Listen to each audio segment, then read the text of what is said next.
Assalamualaikum warahmatullahi wabarakatuh. Alhamdulillah sahabat Farming Daily Channel yang berbahagia, salam sehat semuanya.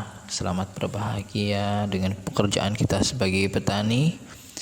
Semoga apapun yang kita lakukan selalu mendatangkan keberkahan, baik untuk diri kita masing-masing, bagi keluarga, bagi buminya Allah yang Maha Kuasa, dan seterusnya. Kali ini saya ingin berbagi, bercerita tentang masih menanam labu madu di lahan kering ya. Di lahan kering sampai bisa menghasilkan omset puluhan juta rupiah ya sekali panen. Oke, banyak yang bertanya bagaimana bisa di lahan kering pertumbuhan labu madunya begitu pesat. Nah, untuk menjawab pertanyaan ini, saya sengaja membuat acara khusus di studio ya, karena memang di lapang sedang ramai orang, saya tidak fokus bikin. Nah, tadi juga saya sibuk jawab pertanyaan, jadi gak sempat bikin video. Nah, sekarang saya akan buat videonya saja daripada menjawab pertanyaan satu-satu, biar nanti anggota juga ikut tonton videonya saja. Nah, sebelum lanjut silahkan untuk subscribe, like, komen, dan juga share video ini karena ada manfaat besar di dalamnya, dan juga rahasia besar ya yang selama ini orang nggak tahu semuanya, padahal ini sangat mudah. Oke, selanjutnya kita pembahasan ya mengenai menanam labu madu di lahan kering menghasilkan omset puluhan juta rupiah. Oke, jangan kemana-mana, tetap di channel Farming Day. Jadi untuk menanam labu madu di lahan kering, kita tuh pertama harus menyiapkan irigasi. Loh, kan nggak ada airnya, nggak ada kan di lahan kering. Ya tetap irigasinya itu harus bagus. Ya kalau kami memakai irigasi tetes, irit tapi efektif gitu ya. Setiap pohon itu merata. Nah, caranya gimana? Cari saja di online ya. Sekitar harga per meter dripnya itu 2.500, dan itu sudah mendapatkan drip yang dalamnya itu tebal, tapi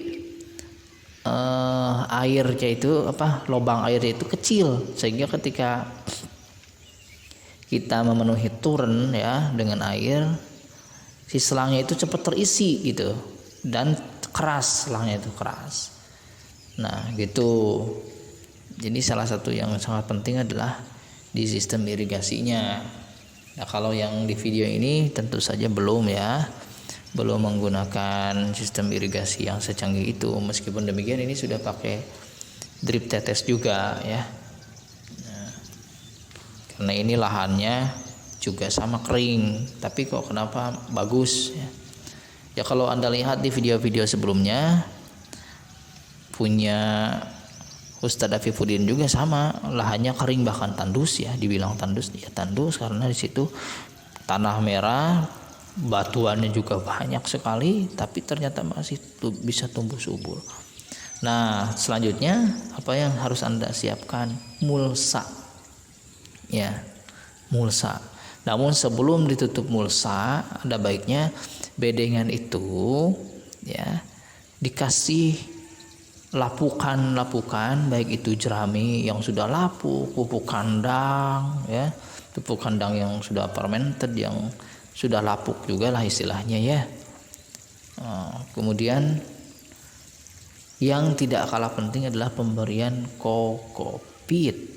Nah, ini juga selain berfungsi sebagai mulsa alami yang bisa menyerap ya, meredam panas, sehingga tanah itu ya ketika disiram airnya nggak cepat menguap, tapi tersimpan di bahan-bahan organik seperti tadi, ya. Otomatis airnya itu tidak cepat menguap, ya. Dengan demikian pertumbuhan akar jadi maksimal, ya. Tentu saja labu madunya juga bisa menjadi tumbuh subur gitu.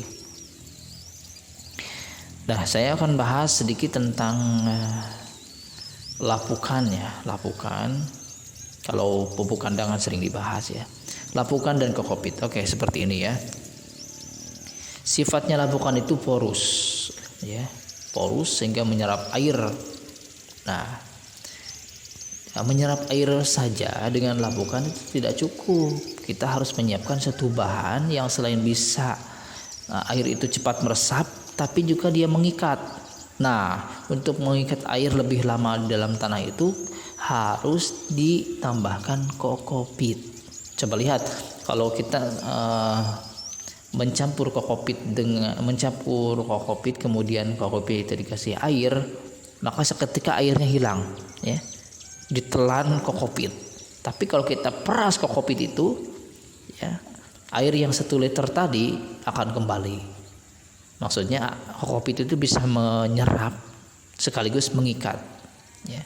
Bedanya dengan yang tadi, bedanya dengan lapukan itu mungkin dia menyerap tapi nggak begitu mengikat, sehingga air itu luber-luber ke sana kemari, ya. Begitu.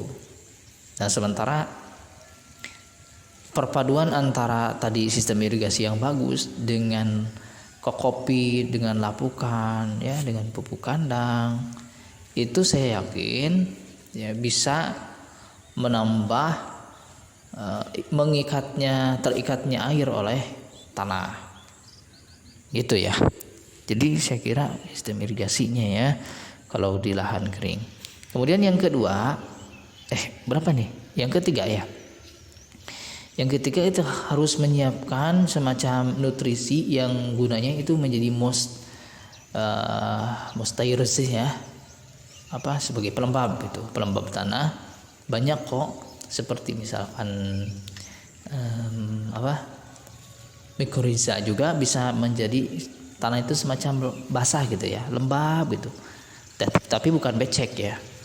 Jadi tanah itu, ya, seperti tadi fungsinya seperti kokopit, mampu mengikat air, gitu. Nah, yang dilakukan oleh para petani itu seperti itu. Kokopitnya dapat dari mana? Banyak sekarang penjual kokopit, dan kokopit harganya masih murah. Sekarang itu, ya, 70.000 kalau nggak salah. Jadi, dan juga tidak membutuhkan banyak.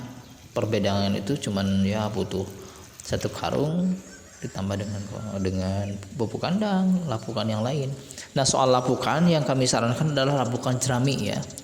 Jerami yang sudah lapuk itu bagus sekali. Selain sebagai mulsa, sebagai penahan air juga, penyerap air juga, jerami itu banyak unsur yang lain. Contohnya nitrogennya juga bagus, ya. Di situ juga ada kalium, ada fosfornya, karena kan dari batang padi, dari buah, sisa-sisa buahnya juga, gitu. Nah, kemudian kalau Anda punya, ya, gunakan plastik UV atasnya, ya, dengan ketebalan tertentu supaya sinar matahari tidak terlalu terik, ya, begitu.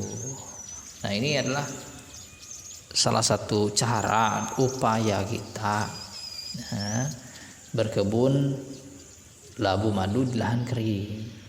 Oke, selanjutnya soal nutrisi, ya. Soal nutrisi. Bila memang tanah kering kerontangnya itu gara-gara kehabisan unsur mikro, ya, misalkan gara-gara dulunya pakai sistem monokultur, tanam kacang terus menerus, ya. Kalau di tempat kami kan di sini di Cidaun, di Cianjur Selatan, tanam kacang terus menerus sehingga tanahnya itu seperti kehilangan unsur mikro, ya. Unsur makro sih sering karena nitrogen, kalium, fosfat itu kan sering ditambahkan. Cuman yang kurangnya itu kan di mikronya. Jarang orang membubuhkan kembali Fe atau besi, magnesium, kalsium. Nah itu makro, sekunder atau mikronya itu jarang, sehingga tanah itu yang miskin unsur hara seperti itu. Oke, demikian. Assalamualaikum warahmatullahi wabarakatuh.